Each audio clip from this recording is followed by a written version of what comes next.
Hey, so we're live. I'm Alana, and I am the creative director and executive producer at Filmkik. And today I'm going to be interviewing Jorim Holtey-Weber.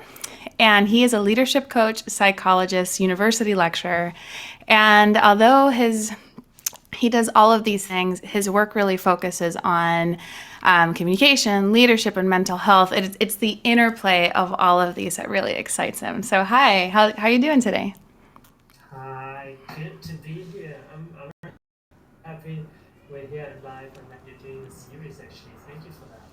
Yeah, well, thank you for joining me. You are the first episode. So today we're trying out new technologies, working from home. We don't have the standard equipment that we're used to, but we're making it work.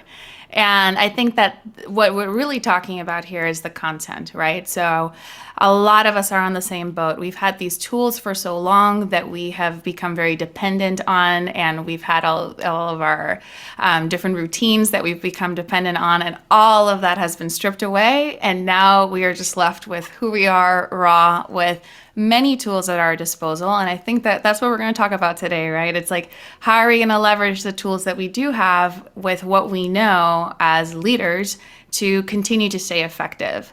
So, talk to me. How have things changed for you since the quarantine? Yeah. So it's a bit going back and forth. Last summer I switched to working from a co-working space. So before that I was used to working at home.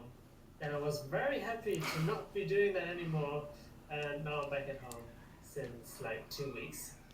So it is not entirely new, but it's dealing with the things that I had to deal with in the past again, even though I kind of sorted out, being in the same place as my partner the whole day by, going to a different place for work.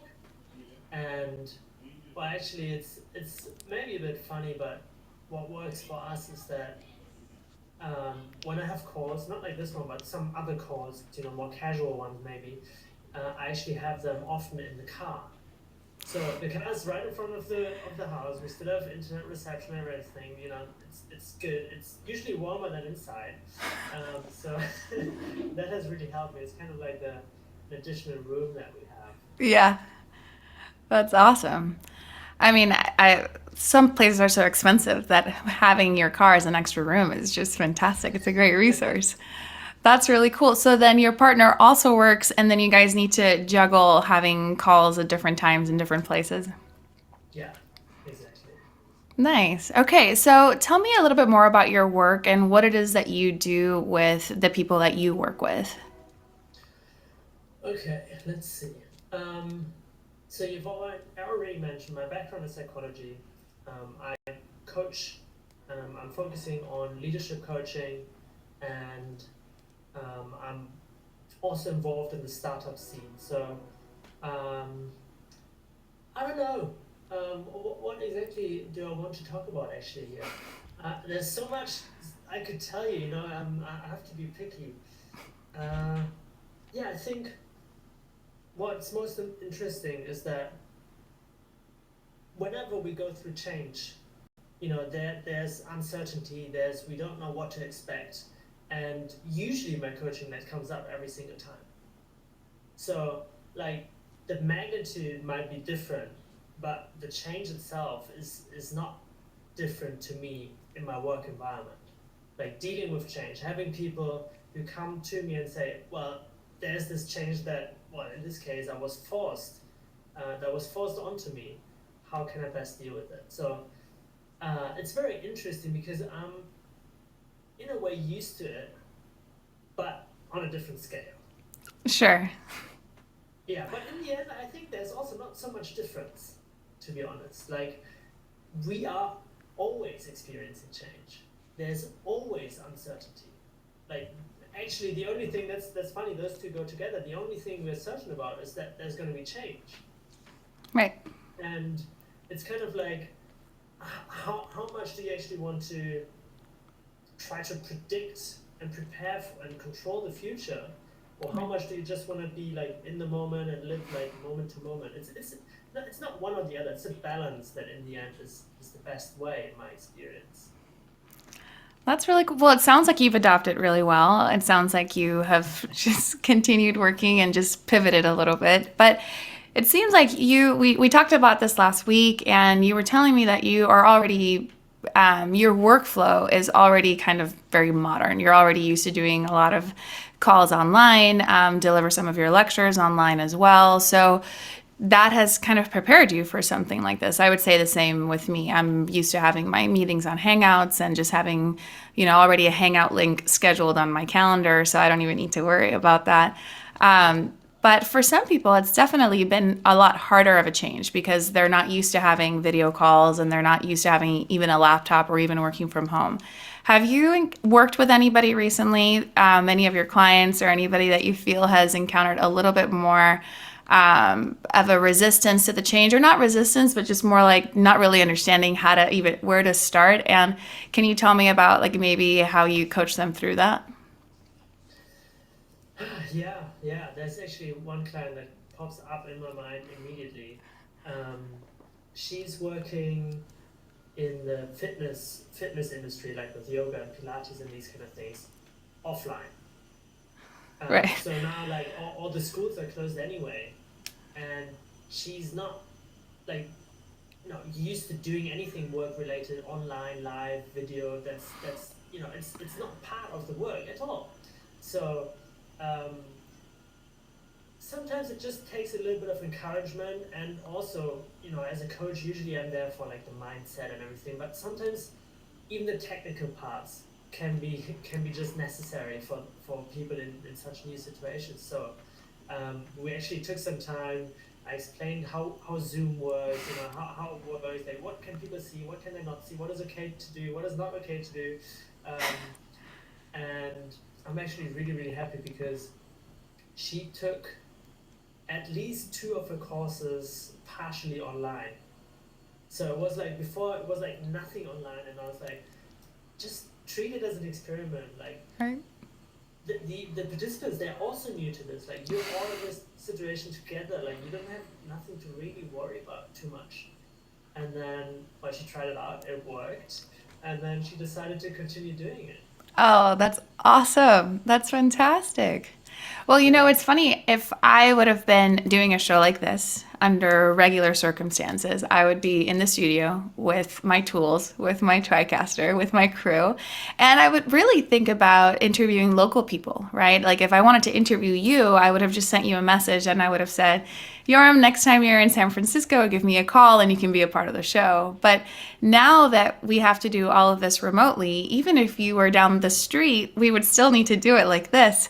So Yeah. it has forced us, it has forced me to really look at, all right, well, what other tools do we have? Because I mean, times are tough, but it's kind of hard to say that they're that tough when we can still order food online and it can arrive at our house, where we can still go out, be on the internet, watch new content, get on Netflix. I mean, a lot of us can still do our work. And I have to say, I mean, yes, the times are tough for some people that cannot continue their work in that way. I mean, for sure. But I definitely count myself as one of the lucky ones, and I want to do whatever I can to enable the people that can continue to work and then see what else we can do for everybody else, because it's definitely been rough. We've had a lot of projects cancel, but because we can't show up and shoot, we can't do that. But what I've had to do is really look at, okay, how can we continue staying productive and continue keeping the morale high within the team? So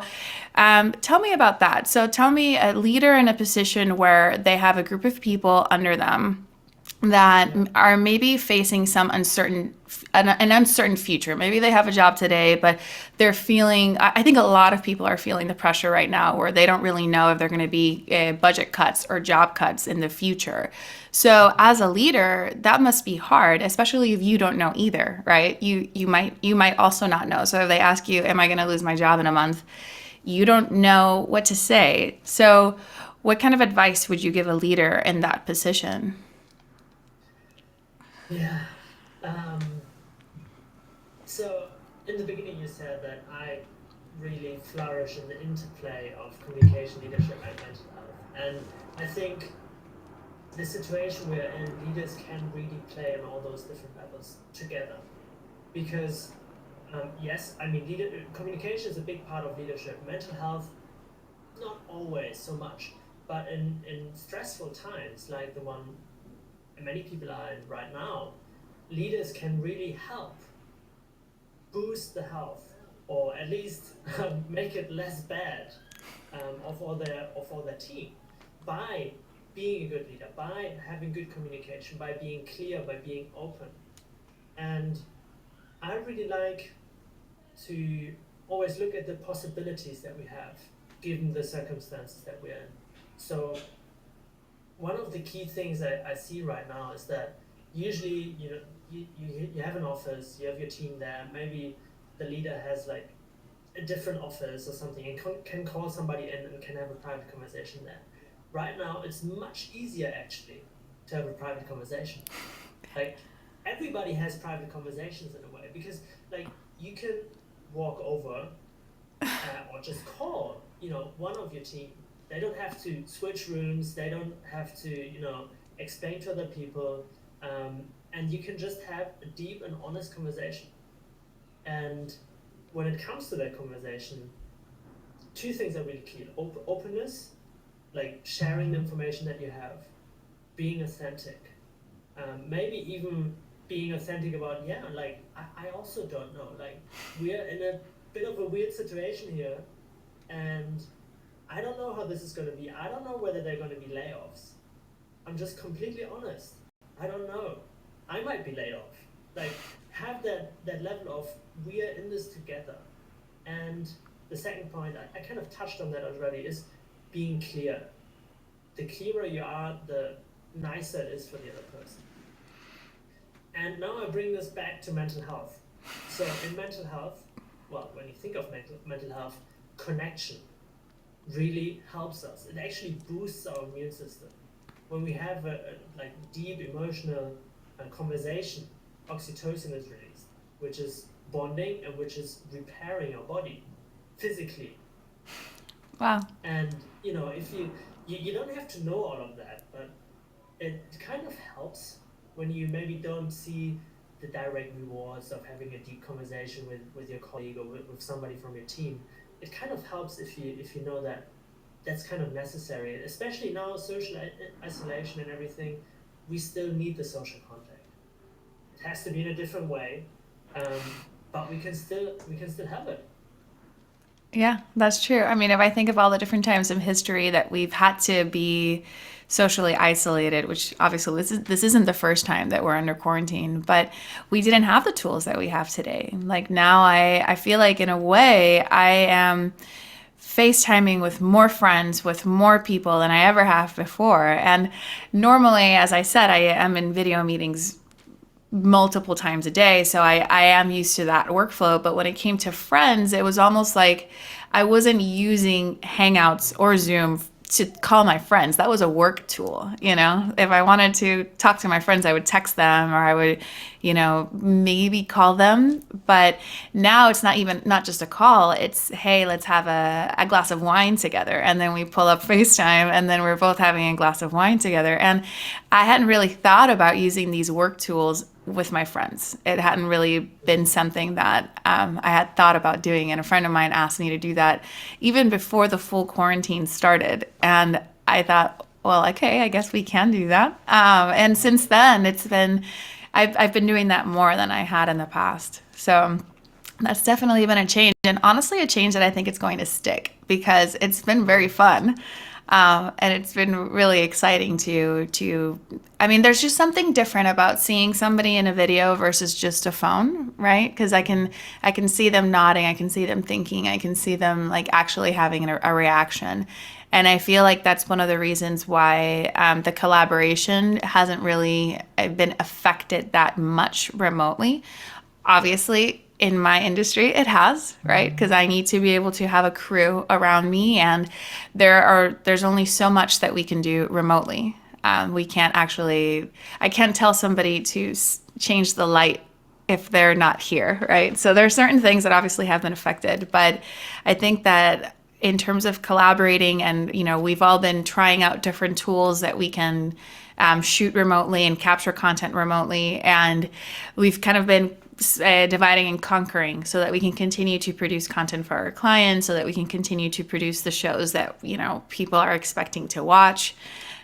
So I feel very fortunate that we do have the technology that we have. And for the most part, a lot of this technology is free. So it is very accessible to people that have access to the internet and have access to computers.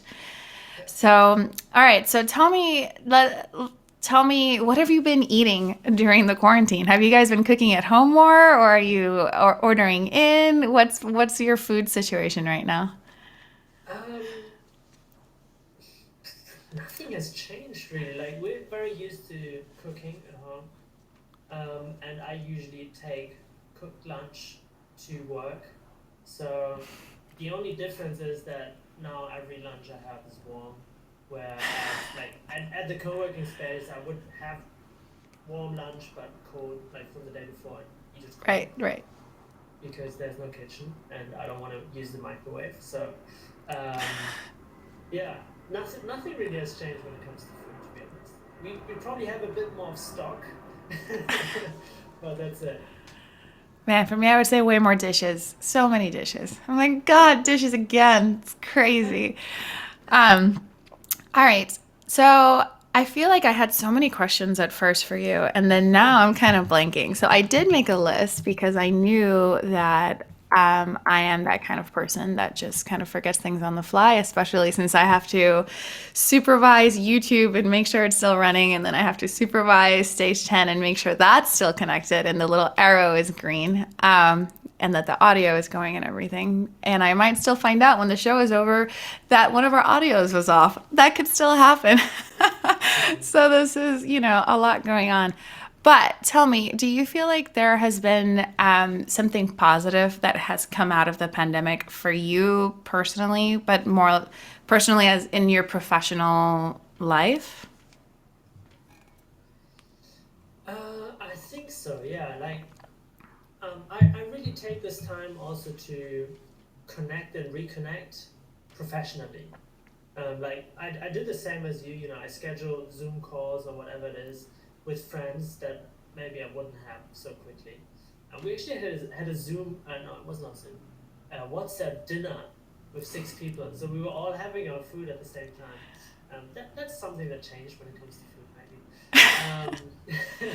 But I've done that professionally as well, and it seems like people are more receptive to new requests, to setting up a quick call to get to know each other or reconnect.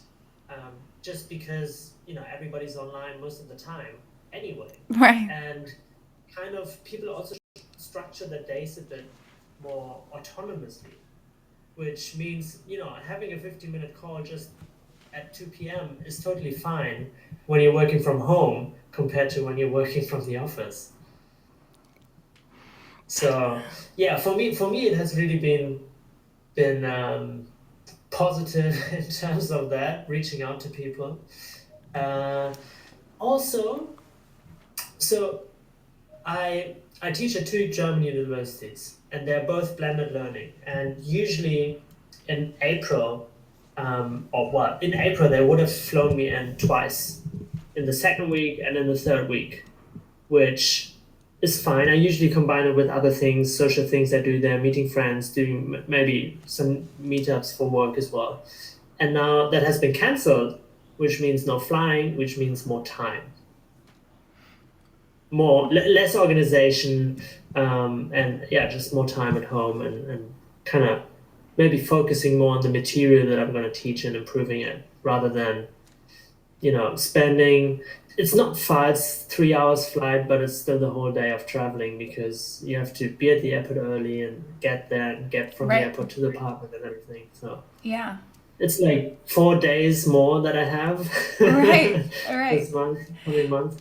Yeah, I mean, I think that even just the daily commute for me has definitely changed. So I Yeah. had, I mean, it's around an hour to commute there, and then around an hour to commute back on a good day. And Let me fix something that I know is happening. They're Again, talking to normally me. I'm behind the scenes and I just fix it, and nobody's looking at my face while I'm fixing it.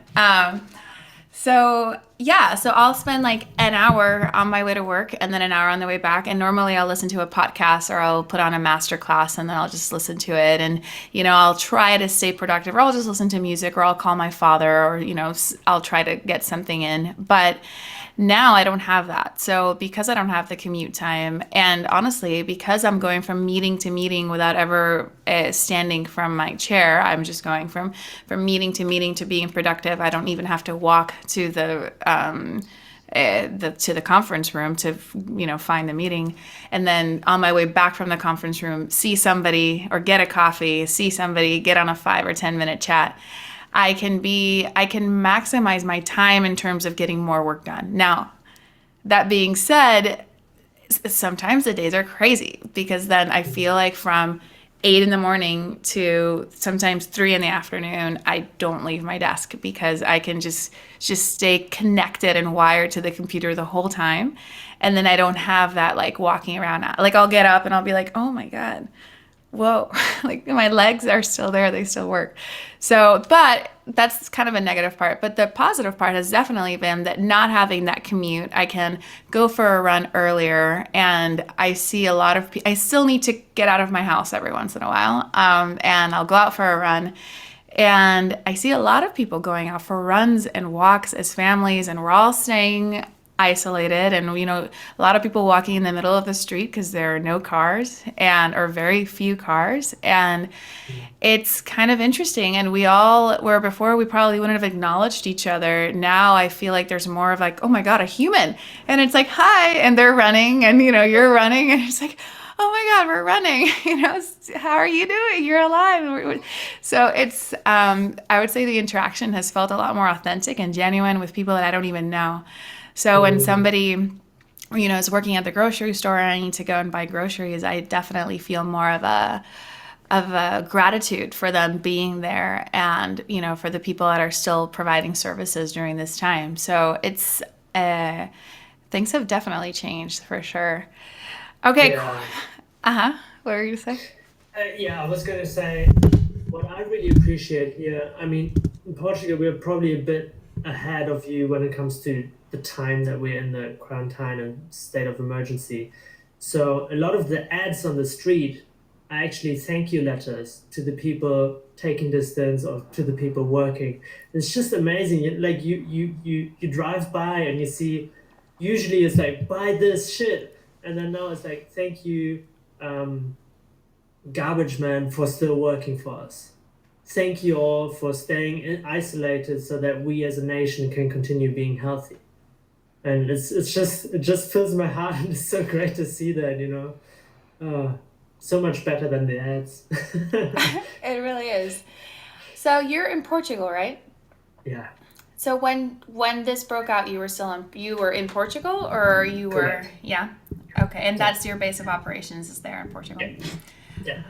Cool. All right. Well, I feel like this conversation has been great. I do want to ask you, I guess one last question is, if you were to give advice to somebody that is having a bad day during this time, what would you tell them? They're having a bad day. They're seeing things pretty grim, and the reality is that we all are in a state of uncertainty. And I guess what advice would you give them to make sure that I don't know, what would you tell them? Right. So there are two strategies, in like generally speaking, that both work. Um, Depends on how bad they actually feel. One might be better than the other. One is dealing with what's going on. The other one is distraction. Distraction can be going onto Instagram and watching funny cats. That's distraction. You're not dealing with what's going on. The other one could be dealing with what's going on, calling a friend, calling a family member, talking about it, doing exercise, which is kind of a mix. So maybe the first thing is, how overwhelmed am I right now? Am I able to deal with this? If not, that's okay. Then I distract myself. If yes, well, then I choose one of the strategies that works on this level, like calling somebody, like doing a workout, like writing down maybe, like meditating. Um, there's so many things that you can do. And then maybe if we zoom out, what really helps in these days that are somehow so different to what we're used to is having a routine, having something stable, so that not everything is uncertain.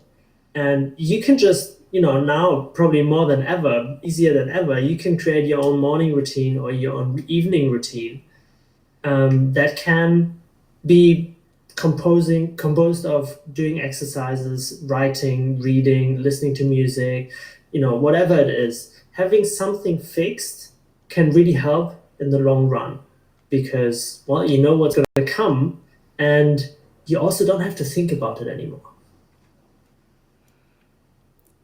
Nice. I like that. Yeah. Jorim, do you have a question for me or any closing remarks? Ah, um, okay. Let me think. I'm sure something will come up. Give me a moment. Okay.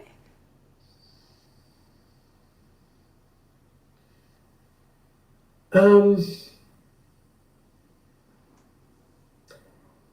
if you were like,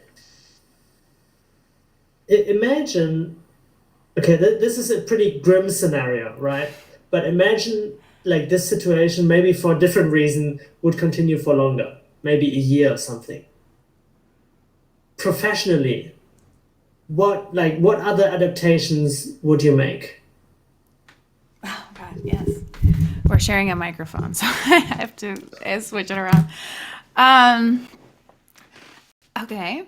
So professionally, I would have to pivot more into animation. When all of our animation projects are intact, they're still running just fine because um, we don't really need to be in the same room for that. We can share our assets and it's not a problem. So all of our post-production and animation projects are fine. In terms of shooting, I have become I was recently telling a friend of mine more of an IT person where I'm like, all right, so what wire are you using and what software, what operating system do you have running? And Uh-huh. I will become very good at teaching people how to record from home because the reality is that some messages really require a face, and I feel like in today's age it really is about the quality of the content and not necessarily the quality of the video. And of course, somebody like me, I'm trying to hit both. I'm trying to make sure that the quality doesn't affect the brand. So it will Mhm. affect the brand if you see, the CEO of a company speaking in this way, it affects the communication sometimes in a positive way, right? Sometimes you see the CEO of Disney isolated in his house shooting with his phone. You think, oh my God, shit hit the fan. Why is he doing that, right? So it does convey an image. Or if you see suddenly Will Smith with his phone, it humanizes them. But not all messages do we want to brand that way. If we are publishing a new phone, the new Pixel phone just came out, we're not really going to shoot that with, an iPhone. Definitely not an iPhone. So I feel like there's still room to have high quality content, but especially now, and if you're telling me we're going to, let's say in this grim situation, we're doing this for a year. I just saw a meme recently that said, I finished Netflix.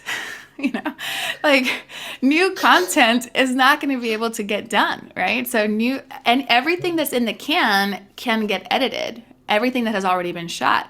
But if we have a year where crews can't go out and people can't shoot, we are going to be doing this for a long time. Mm. And we're not going to have time to have actors and crew and all of these people. So there's going to come a point where new content is going to come to a stop or at least a trickle. And if I were one of those producers, I would probably start releasing content a little bit more gingerly so that I don't release it all up front. People like binge it and then suddenly they really did finish Netflix, right?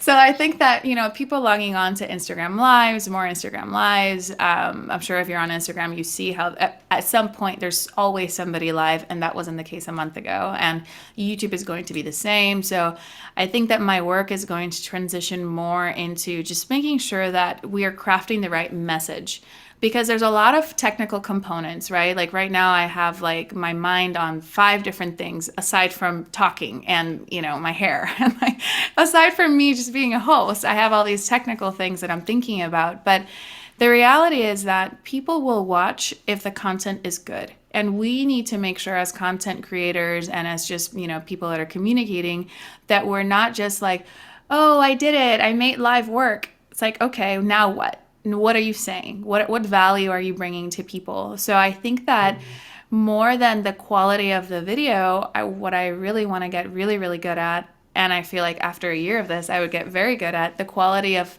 the communication, the quality of what is being said. And I think that that's something that I hope will stick and will stay with us, because it's not just, hey, we made it work. Yeah, okay, you made it work. Now what? So yeah, so that's where I would focus on. I could actually, just to add to that, definitely see in your case that you would improve your, not that it's not good, improve your improvisation even more. Because when you're live, you can't reshoot. You do have to have that multitasking going on at some level. So that would probably be a side effect, a side benefit of this work like that. That's a really good point. I mean, I am 100% used to saying, "Oh, I don't like how I said that. Let's do that from the top. Let's take that from the top." And I'll have a teleprompter, and all of my words will be perfectly crafted, and my brain won't suddenly switch to Spanish in the middle of a conversation, which it 100% does all the time. No, I just read my prompter, I say my thing, and if this hair's out of place, I fix it, and then we do it again. But no, when you're live, you get what you get. Which is, it is what it is. I like it. And I think that, I agree. I think that our ability to communicate and improvise and multitask is definitely going to get a lot better. I would say in the last couple of weeks, for me, it has already gotten much better. So after a year of this, wow. Okay, let's hope it's not going to be a year. And if something similar happens in the future sometime, we're going to be more prepared than we are now. Yeah, I hope so. We've already extended ours to the end of April, so we'll see how often it gets extended. All right, Jorim, I really, really, really appreciate your time. We've been talking for 34 minutes live on YouTube. You were my first episode, and I've done this a million times in different ways. I've never done it like this, and I've never also been the host at the same time. So we'll review our content and see how good it looked after. But I really hope that the people that did watch enjoyed it and they got something out of it. And again, thank you so much for your time. Thank you too. Hope to see you soon. Yes, definitely. After the quarantine. Yes. Bye. Bye.